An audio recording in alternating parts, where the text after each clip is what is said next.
What's up everybody, welcome back to a brand new video, and in today's video review, we're going to be doing a look into Damage 2 from Heavyocity. So this library was long awaited for many years, and there have been other percussion libraries that have come on the market, but none have packed a punch quite like the original Damage did. So understandably, there's been a lot of hype and a lot of anticipation for the follow-up to the original Damage. And I think it's safe to say for most people that this library delivers in spades. Now, me personally, I did not own the original Damage because for me, I saw the library as more of a hybrid percussion library. So for my style of music, kind of like that Disney cinematic music where it's more traditional in nature, I didn't really need that type of library. However, when Damage 2 came about and I was watching the trailers and the walkthroughs, there seemed to be a heavy emphasis actually on a lot of acoustic percussion recorded at Skywalker, the scoring stage, and it sounds fantastic. Honestly, yeah, I was interested right away. So I would like to give a big thank you to Heavyocity for sending me a copy of Damage 2 to review for you guys. And yeah, I'm just super excited to go into this a little bit and take a look at some of the features. So for Damage 2, it's a very interesting library because this layout right here for the ensemble designer gives you very easy manipulation of the instrument positioning on the simulated stage, essentially. Now, you'll see here that I've basically loaded up these three patches by default. So we'll just go through one by one, but for me personally, I would see myself using the ensemble designer probably the most, just because like I like visualizing what the drums look like on the soundstage. So let's just play a little bit here, and you'll get a sense of what can be accomplished with just one key. So I'm just gonna play this C right there on the bottom. Here we go.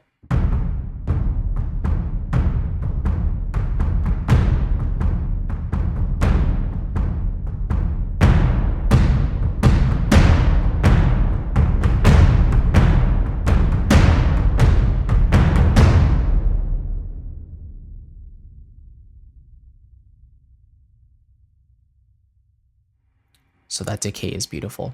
Now let's just take a look at how these keys are mapped across the keyboard here. So the bottom two notes, the C and the C sharp, you'll see these are the ensemble monster low bass blasts. Then we move up to D and D sharp. These are the monster low war drums. So there are different types of drums, and you can see they're laid out right here. The initial ones are laid out just behind them. Then we have the toms, all the toms with the sticks, followed by some more low toms here as well, and you'll see they're a little closer up. Now let's say I didn't want these so close, I wanted them further back. I can literally position them all the way back here. So I can go something like...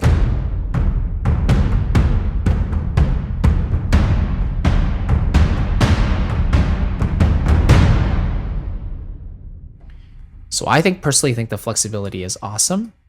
So yeah, again, you can really affect the panning here. Like let's say we wanted to do that.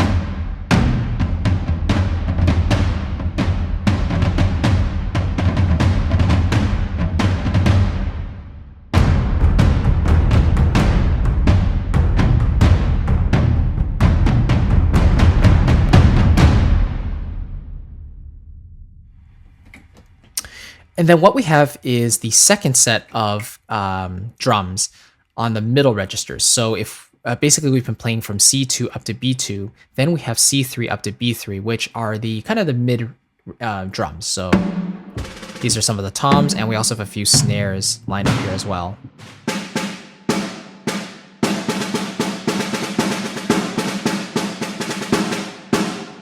Sorry about that.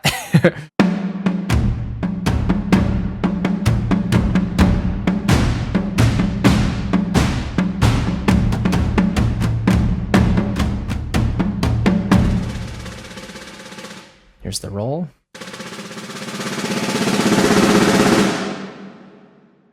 And it ends with a nice resonant hit right there. Finally, at the very top, we also have the clacks, kind of the sticks and the hits that are a little more high frequency related. So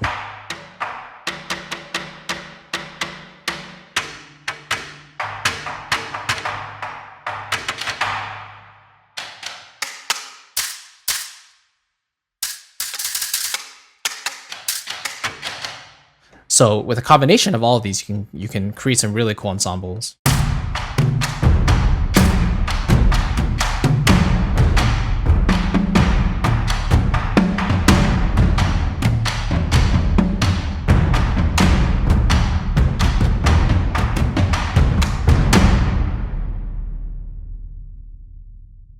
So even with my terrible percussion chops, you can still see that the drums themselves sound fantastic. And this is just out of the box. This is not tweaked at, whatsoever. Now, if we just go into the different sources, we have different instruments laid out here. So we have the monster ensembles, which we've been using, the organics, drums, taikos, which are a specific Asian drum, ethnic drums, which are really cool, cymbals and gongs, found sounds. So those are like the non-traditional percussion sounds. So trash can and dumpsters and metal poles, things like that. Hybrid, of course, is just like the drums that are processed in a really cool way, and the damage is taking that to the next level. And then you also have some transitions as well. So these are the individual selections, right? But if you want to take an entire bank, then you can actually do that. And then once you go through and find one that you want to try out, you can actually select it and drag it over to the keyboard. So let's say I'm playing on C3 right now, and I want to replace this second bank in the middle. So I can take one of these, move it over. Now it should be good. So now we hear the cymbal reverses. Really, really cool. Let's try a found sounds. Maybe I want to replace the upper section with one of these. So let's try this.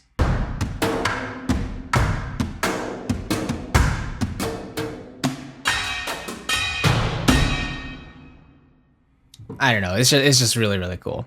Obviously, I'm not doing it justice, but you get the idea. And then if you want to do individual sounds, then of course you can actually go through and pick your own. So let's say I want an ethnic drum here. I'm going to take an ensemble alfaya and then put it over on C4. And there we go. Let's try a high Danun.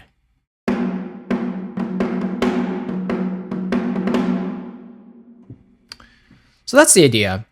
I'm a big fan of this type of thing where you can actually place the instruments on your own soundstage. Let's try out another snapshot here. So this is just one of the snapshots, Armageddon. These are the all-star presets. Let's try the big screen ensembles. So it sounds a little bit like this.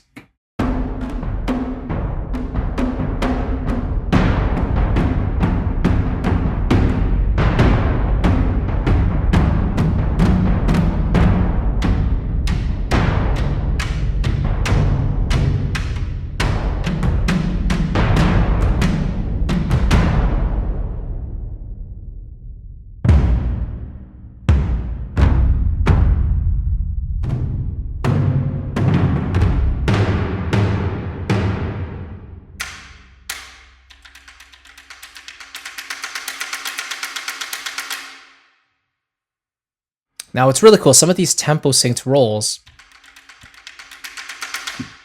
they match up, exactly with your DAW tempo by default. So that's not something you really have to worry about. And I really love that feature as well. I think most modern sample libraries today have that feature incorporated. And then finally we have the classic punish knob. So there's 3 settings: Gently Now, Hurt Me Plenty, and Nightmare. Let's just take a look at how this sounds for the regular Armageddon drums. So Gently Now kind of goes like this.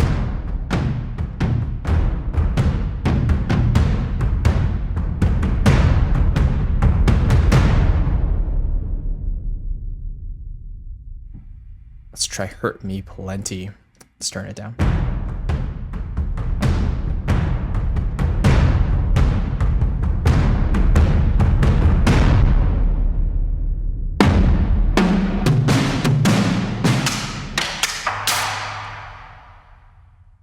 You hear the crunch, you hear the distortion, you hear the saturation. It's all there, all the compression, everything.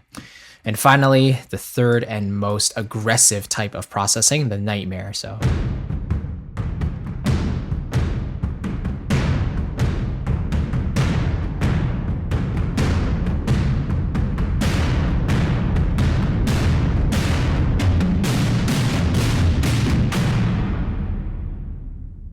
So I wouldn't call that sound particularly pleasing, but it is, it's there if you want that option. Now, I personally would never do something like that, so I will stay away from that. I will stick with something like Gently Now, and I really enjoy the default setting of being at around 50. Something like that. Okay, excellent. And that is the Ensemble Designer. Super happy with it. I think there was one more snapshot I wanted to share. That I think that's the taikos, the ensemble taikos here. So just have a listen to this.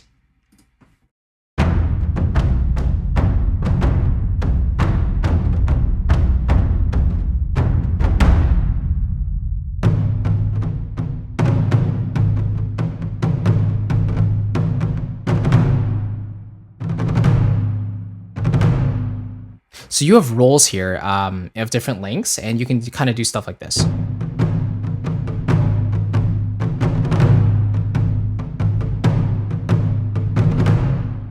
Right. I mean, that's not really in time the way I played it, but you get the idea of you know, these different lengths of rolls. Like, so this one is, you know, the repeated pattern.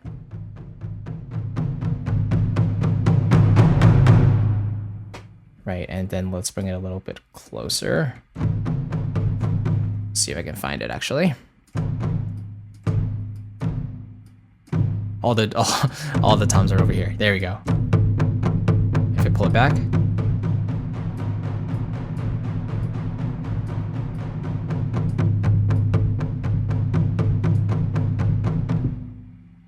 Awesome. There we go. That is the Ensemble Designer. So moving on to the Kit Designer, essentially you can play this as its own drum kit, you know? So if we just go into the source, here are the different places where the samples are mapped to. Starts on C2, and then there are different samples mapped to the entire range all the way from C1 to C2.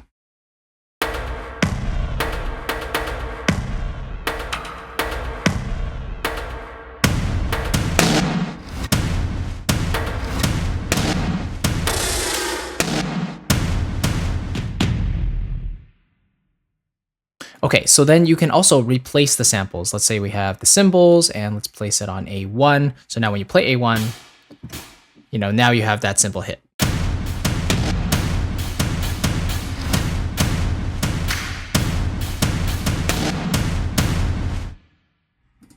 Let's try a monster low ensemble on C2.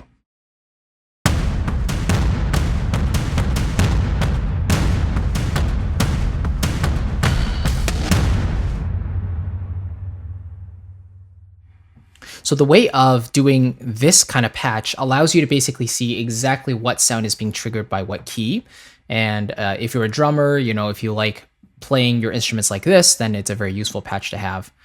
I'm not a drummer, clearly, so that's not something I personally would use. And then here you can shape your sounds. You know, each of your particular sounds has their own settings, so you can really go in and tweak to your heart's content. And I think that's a really cool option. And then of course you have the classic punish knob again.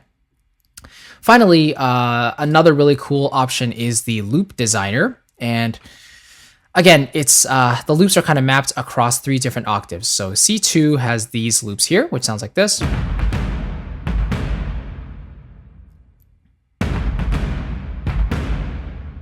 Okay, that's just one. Let's hear another one.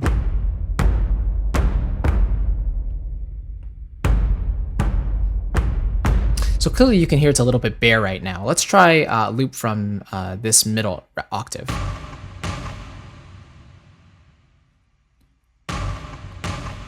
So again, quite bare, right? Let's hear one up here.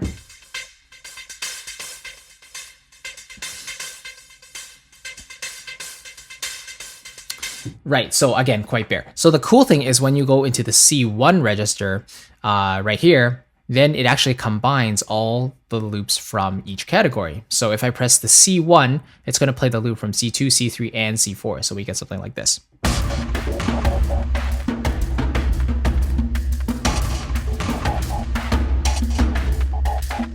Okay, let's try G1.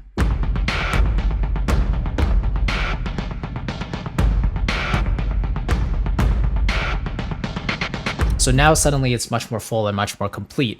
And one thing you can do is if you don't like where this loop is starting, you can actually tweak it by moving the sample start area so that to the correct attack that you want, the transient. So in this case, I'm moving the the G2 loop to start over here. So now if I play the G, you see the loop starts right there.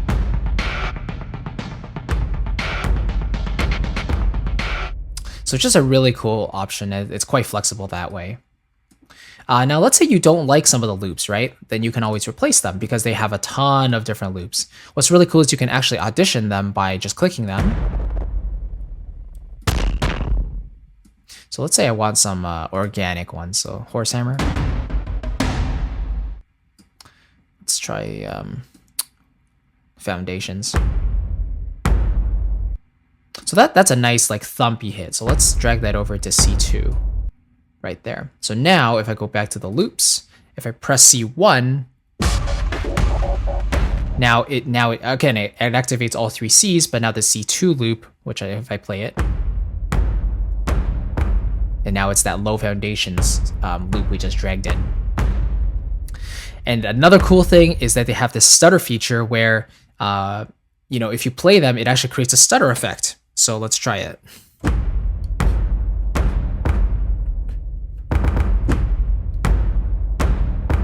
Let me do it with one of these designed ones.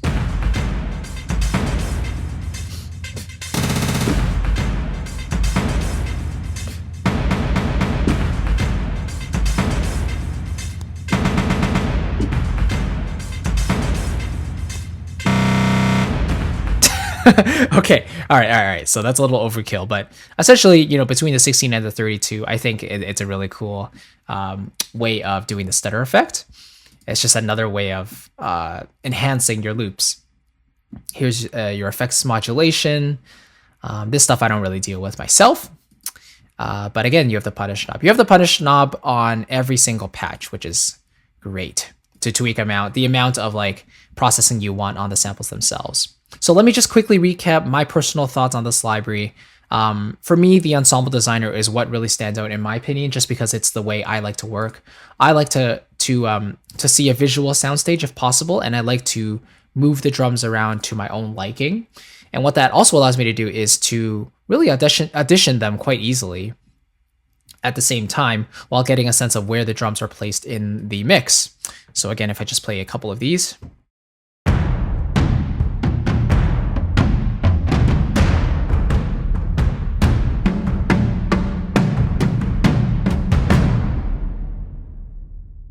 Just the interaction of all these drums together in this hall is just beautiful.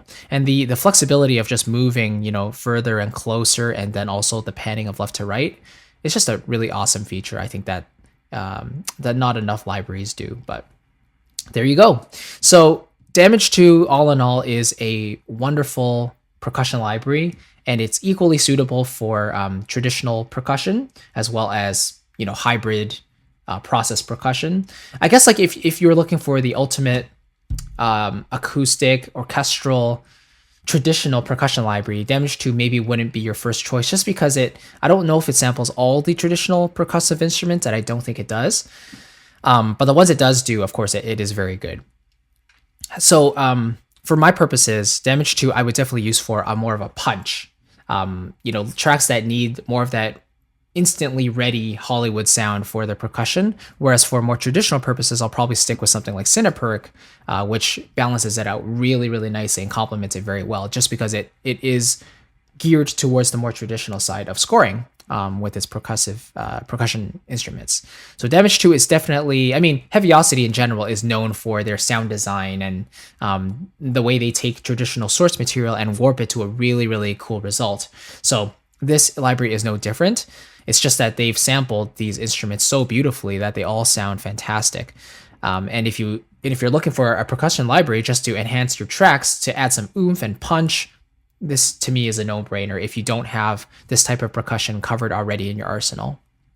If you do, then, you know, maybe it's worth a look for sure, but you might not need it, just considering the type of samples you might have. So anyway, really appreciate you watching. This has been a lot of fun to play around with this library. I spend a lot of my time with the ensemble designer. I keep saying that, but you know, that's personally where I see myself spending a lot of my time. And I should also say that I've already used this library in like 20 tracks already. For clients, you know, doing arrangements, I literally just drag and drop some MIDI in there if they send me some MIDI, and it produces just beautiful Hollywood sounding, really deep and punchy percussion. Just the way it's mixed and balanced in general, this library is really, really cool, and it sounds awesome. So yeah, for hybrid percussion and acoustic percussion that you can have the ability to tweak the processing, I would say this is a no-brainer, and it's definitely a really, really worthy follow-up to the original Damage. It's just bigger, it's just better, and it hits super duper hard. So that is Damage 2.